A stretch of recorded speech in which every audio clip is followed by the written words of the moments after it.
Avec la Luna Crea, venez découvrir la sixième phase du grand théâtre de l'âme. Elle commence avec Jupiter, ce dieu manipulateur, joueur imprévisible, qui nous fait avoir des fous rires dans l'histoire des mythes grecs et parfois aussi il peut nous faire beaucoup pleurer. Derrière ce personnage se joue votre rapport à la grandeur intérieure. Il génère la quête de l'approbation des regards extérieurs qu'il serait parfois temps pour certains d'apprendre à ignorer.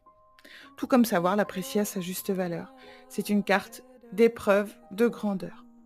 Avec la première carte du Béline, appui, nous découvrons l'aigle manipulateur qui, sous prétexte de vous protéger, vous pompe toute votre énergie, tout comme cet aigle dont les serres sont plantées dans le soleil.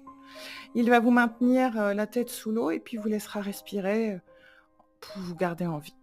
Attention, les accompagnements de cette carte, évidemment, les alliances, peuvent parfois changer la donne, tout changer. Comme pour vous.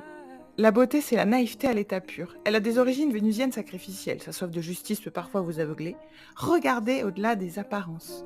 Et comme Narcisse, qui se noie dans un verre d'eau, ne laissez pas votre douceur devenir de la naïveté.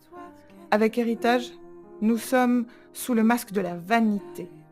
Sous prétexte de vouloir transmettre à tout prix, n'oubliez-vous pas de vivre, ou ne serait-ce que des prétextes pour mener une guerre sans fin avec votre ego pour prouver votre valeur.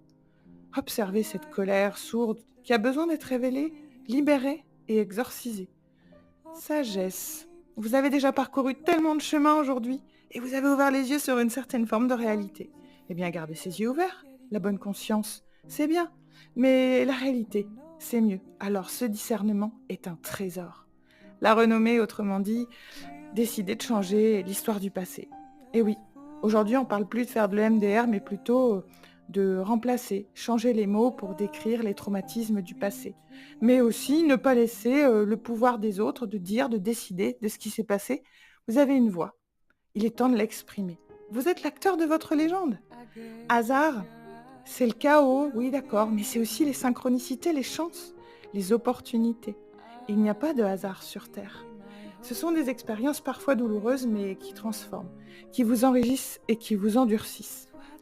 Après, bon, c'est vrai, c'est pas toujours facile de s'en remettre. Et il faut savoir prendre le temps de s'écouter. Écouter ses émotions est primordial pour être présent à soi-même. Enfin, bonheur, c'est quoi le bonheur? C'est la responsabilité. Prendre sur vous. Être le héros de votre histoire également, mais arrêter de jouer les victimes. Avec cette carte, vous avez compris, le discernement, c'est le meilleur moyen de vous aimer. Et puis, arrêtez de